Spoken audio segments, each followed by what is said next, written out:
Mumbai Congress minority department के अध्यक्ष व नगर सेवक हाजी बब्बू खान ने धारावी के लोगों को फ्री मोबाइल बांटा। इस मौके पर महाराष्ट्र राज्य की शिक्षा मंत्री वर्षा गायकवाड़ भी मौजूद थी। उन्होंने अपने शुभ हाथों से सभी लोगों को फ्री मोबाइल फोन दिया। कैबिनेट मंत्री वर्षाताई गायकवाड़ के अलावा मुंबई कांग्रेस के अध्यक्ष भाई जगताप, मुंबई कांग्रेस वर्किंग प्रेसिडेंट चरण सिंह सप्रा व कांग्रेस पार्टी के कई नेता और कार्यकर्ता मौजूद थे। इस अवसर पर सभी स्कूली बच्चों को फ्री मोबाइल फोन वितरण किया गया।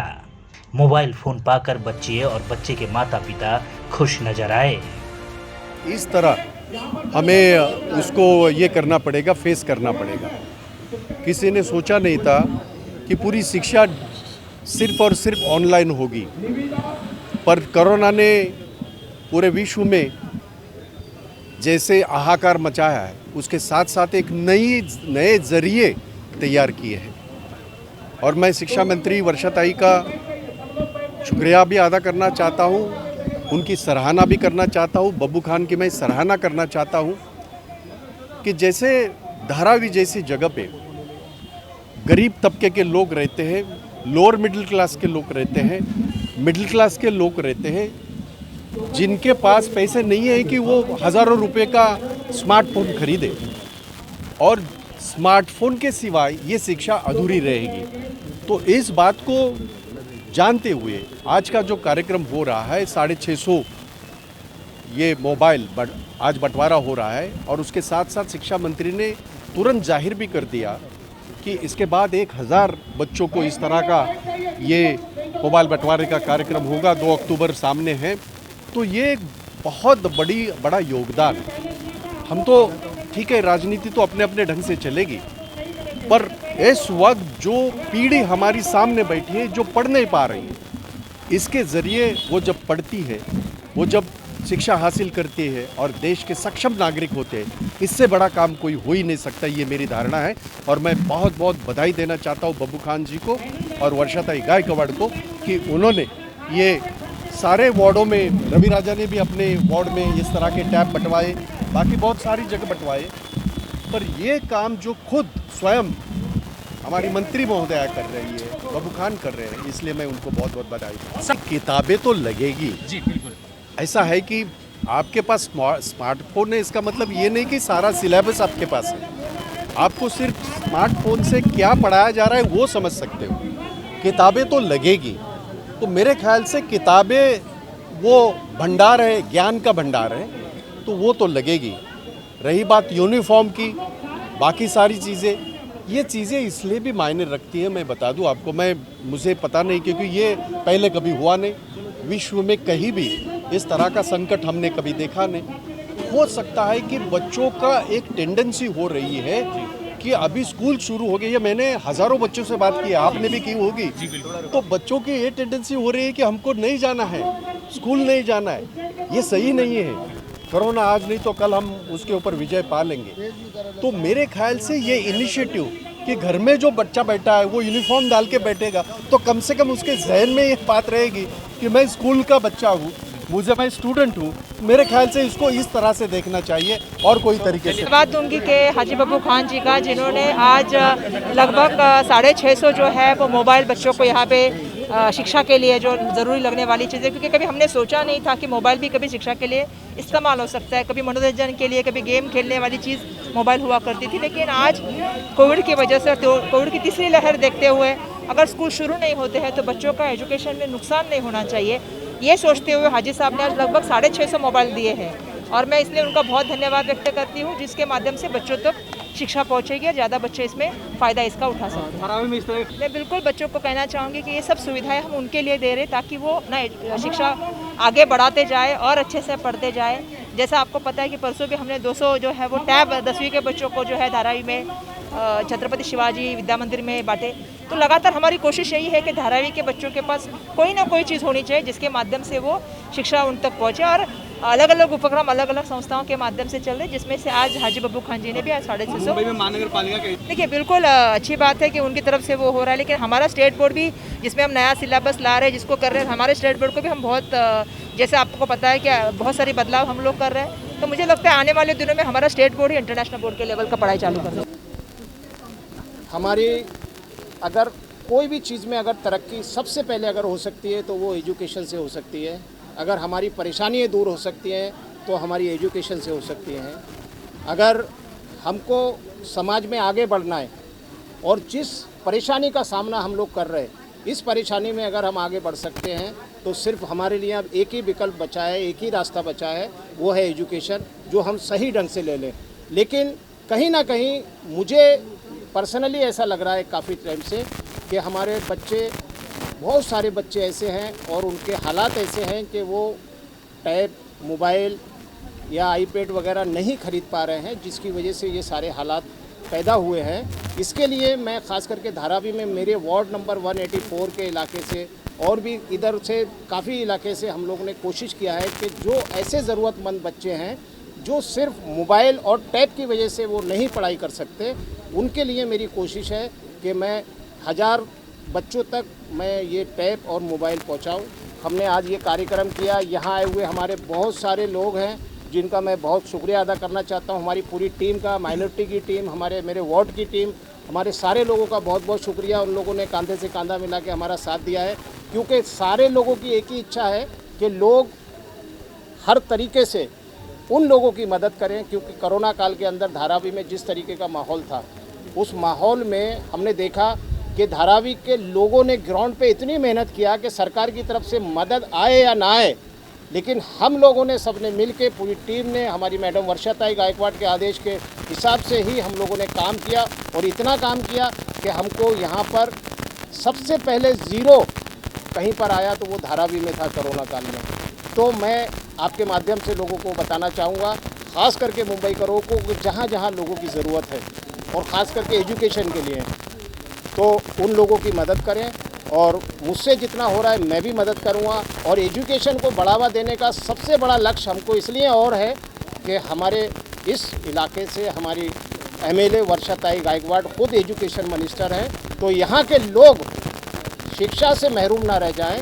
ये हमारी पहली जिम्मेदारी थी कि हम अपने लोगों को यहाँ पर मोबाइल या टैब, इस तरीके की बहुत सारी चीज़ें जो हम दे सकते हैं वो हम देने की कोशिश कर रहे हैं। हमने महानगर पालिका से भी कोशिश, महानगर पालिका के भी स्तर से अगर इस तरीके की चीज़ कहीं से और भी आने की कोशिश कर रहे हैं, हम लोग कर रहे हैं कि वहाँ से भी मिले, वो भी हम अपने स्कूल के बच्चों तक पहुँचाने की कोशिश करेंगे। मैं नगर सेवक होने के नाते उसमें भी मैं कोशिश कर रहा हूँ कि वहाँ से भी हमारे जो स्कूल के बच्चों को टैब कहाँ से कोई संस्थाएँ दे रही हैं, जैसे मैडम ने अभी बोला कि कोडक की तरफ से यहाँ 1000 बच्चों को टैब दिए गए और आगे भी प्लान है कि और भी आने वाले हैं। तो जो ज़रूरतमंद हमारे बच्चे हैं हम उनको कोशिश कर रहे हैं। सर, ये कितना अब तक आपने मोबाइल बांटा और कहाँ से ये बच्चे आए थे, कितने कैटेगरी में आए थे, तो डिसाइड किया था आप लोगों ने? नहीं, हम लोगों का टारगेट है कि 1500 लोगों को हम लोग ये दें।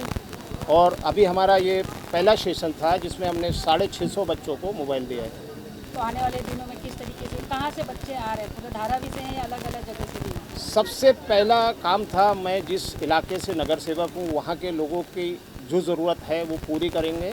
और उसके बाद में हम अपने इलाके से अगर बाहर निकले तो दूसरे इलाकों में भी जाने की कोशिश करेंगे। ज़रूरतमंद बच्चे जो है उनको कैसा आप लोगों ने सर्वे किया घर घर जाके और उनको यहाँ तक लाके उनको मोबाइल देने का काम किया? बब्बू खान को ये पहचानने की ज़रूरत नहीं है कि हमारे यहाँ कौन ज़रूरतमंद है, क्योंकि मैं यहाँ पर रहा हूँ, यहीं पला बड़ा हूँ और मुझे एक एक घर का हालात मालूम है और मैं एक एक घर पे जाता हूँ। इसके लिए मुझे लोगों को मालूम है कि किसको कहाँ पर तकलीफ़ है और मैं उसकी तकलीफ़ें दूर करने की कोशिश कर रहा हूँ। अभी एक एशिया का नंबर 1 अगर देखा जाए तो इस्लाम इलाका है, यहाँ पर अगर तीसरी वेव की बात करें कोरोना का, तो उसको लेकर आप लोग किस तरह जागरूकता अभियान चला रहे हैं या किस तरह लोगों को जागरूक कर रहे हैं? नहीं, अभी देखा होगा आपने, हमने ये कार्यक्रम किया तो हमने सबसे पहले उनको यहाँ पर बाहर सैनिटाइज़र के लिए बोला कि सारे लोग सैनिटाइज़र को यूज़ करेंगे। मास्क हमने टेबल पे रखे हुए कि बगैर मास्क के कोई नहीं रहेगा। और ख़ास करके धारावी का डिसिप्लिन, मैं बोलता हूँ ना कि पूरी दुनिया ने धारावी मॉडल करके हम लोगों को एक पुरस्कार दिया है। ये हमारे लिए एक पुरस्कार है कि WHO ने भी हमको बोला कि धारावी मॉडल, तो धारावी मॉडल अगर पूरी दुनिया में गया है तो आने वाली तीसरी वेव का भी हम लोग मुकाबला डट के करने वाले हैं। और धारावी इस चीज़ से नहीं बल्कि मुंबई भी इस चीज़ से बिल्कुल हटके हो जाएगी और हम लोग इससे महफूज रहेंगे। उसकी वजह यह है कि मुंबईकर पूरे की पूरे लोग जो है इस टाइम पूरी तैयारी में है, ख़ास करके 70% 60-70% लोग वैक्सीनेशन भी हो चुका है। तो आने वाली तीसरी वेव की जो बात चल रही है, जो तीसरा दौर आएगा, तो मुझे लगता है वो आएगा नहीं। शायद हम लोग उस जिस तैयारी में अगर सही ढंग से अगर हम लोग ने कोरोना का जो प्रोटोकॉल रहता है अगर उसको मैनेज किया तो। बब्बू खान जी, आपने वैक्सीनेशन की बात की। अगर मैं धारावी की बात करूं, जो पहली लहर थी, जिस तरीके से उसने अटैक किया था धारावी पे, तो काफ़ी संख्या में जो जानी नुकसान जो लोगों का हुआ था, उसको मद्देनज़र रखते हुए इस समय की अगर मैं बात करूं तो वैक्सीनेशन किस स्तर पर हो रहा है? अगर मैं आंकड़ों की बात करूं तो कितने % लोगों तक वैक्सीनेशन पहुँच चुका है? मैं आपकी जानकारी के लिए सब बता दूं कि मेरी कोशिश ऐसी रही है, मैडम वर्षाताई को हम लोग पहले से इन्फॉर्म करते हैं और उनके ज़रिए से मैंने अपने वार्ड के स्कूल, वार्ड नंबर 184 में जो ट्रानिस्कैम म्युनिसिपल स्कूल है, उसके अंदर आज पर डे का 2500 लोगों को वैक्सीन दिया जाता है। और ये कार्यक्रम हमारी महानगर पालिका और जसलोक हॉस्पिटल की तरफ से किया जा रहा है। उन्होंने भी हमारी बहुत मदद किया है, मैं उनका बहुत थैंक्स बोलूँगा। और ख़ास करके हमारे जी नॉर्थ वार्ड के हमारे वार्ड ऑफिसर आयोग जो है हमारे, उन्होंने भी हमारी बहुत मदद किया है। धारावी में सबसे ज़्यादा अगर कोई वैक्सीनेशन सेंटर में लोग आते हैं वो हमारे वार्ड नंबर 184 में जमा होते हैं। और मैं आपके माध्यम से लोगों को बोलूँगा कि वहाँ पर काफ़ी भीड़ पिछले दिनों में रही है, लेकिन अब अगर किसी को भी वहाँ वैक्सीन पहला डोज दूसरा डोज लगाना है तो उसको कहीं जाने की ज़रूरत नहीं है। वार्ड नंबर 184 के ट्रानिस्कैम म्युनिसिपल स्कूल में आके अपना वैक्सीनेशन करा सकते हैं। उनके लिए फ्री में, कोई चार्ज नहीं, कोई भीड़ नहीं, वहाँ जाएं और जिस तरीके की मदद लगे मैं उनके साथ मदद करने को तैयार हूँ। इसके बाद का क्या स्टेप है आपका? आने वाले भविष्य में इसके बाद के लिए आप क्या कहना चाहेंगे धारावी के स्थानीय लोगों के बारे में? मैं धारावी के लोगों को कहना चाहूँगा कि आने वाले दिनों में कॉरपोरेशन के इलेक्शन आ रहे हैं, ऐसे अपने लोगों को चुनो जो तुम्हारे बुरे टाइम पे तुम्हारे साथ खड़े रहें, जो तुम्हारी मदद कर सकें, जो तुम्हारा भला चाह सकें। ऐसा अपनी मर्ज़ी से नहीं बल्कि दिल से जो अच्छा लगे उसको चुन के लाएँ।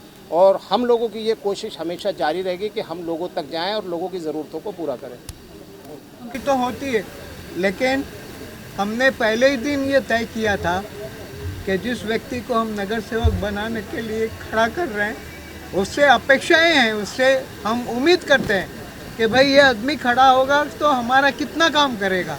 और आज हम जब देखते हैं कि हमारी उम्मीदें पूरी हो रही है, क्योंकि मैं 40 साल से माइक के साथ खेल रहा हूँ, तो 40 सालों में मैंने बहुत से लोगों को देखा है, लेकिन आज दिल भर आता है कि जो वादे हमने किए हैं वो हमने सिर्फ शब्दों में हमने नहीं प्रयोग किया, उसको करके दिखाया। और आज करके दिखाने का जो समय आया, जब मैं अपनी आंखों से देख रहा हूँ कि जो वादे हमने किए वो वादे पूरे हो रहे, तो खुशी होती है। आपको कितना समय लगा ये कार्यक्रम करने के लिए? ये कार्यक्रम की बुनियाद जब हमको बताई गई, आदरणीय तो नगर सेवक ने कहा कि भैया ऐसा अपने को करने का है, तो उसकी रूपरेखा बनाई हमने कि कैसे बनाएंगे, कैसे करेंगे। तो उसकी पहली शुरुआत ये थी कि फॉर्म भर के लेंगे, फॉर्म में हम उनकी पूरी जो भी जानकारी है वो भर के लेंगे। उसके बाद में फॉर्म को समझेंगे। जैसे एक भाई ने अभी सवाल किया था कि आपने कैसे निकाला ये ज़रूरतमंद है या नहीं है, तो वो फॉर्म ने हमें बताया। फॉर्म के अंदर जब पहला नंबर एड्रेस आता है तो एड्रेस से मालूम हो जाता है कि उसकी स्थिति क्या है। वो झोपड़पट्टी में रहता है, चाली में रहता है, बिल्डिंग में रहता है, उससे उसका स्टेटस मालूम पड़ता है। और उसके बाद में हम इंक्वायरी करते हैं कि भाई ये बाबू भाई किस टाइप का आदमी है, तो हमको रिपोर्ट आता है कि बाबू भाई ये स्टैंडर्ड का है, तो उसको हम टिक करते हैं, उसको बाजू में रखते हैं। इस तरह से फॉर्म भर के हम लोगों ने पूरे लोगों को ईमानदारी से हमने ये काम किया है। अगर कोई ये कहता है कि भाई ये इनका वसीला उनका वसीला, तो जहाँ मेरा काम होता है, जहाँ मेरे हाथ में काम होता है, जहाँ बब्बू भाई मेरे को जिम्मेदारी देते हैं, उनको बराबर मालूम रहता है कि इसके बीच में कोई जा नहीं सकता है।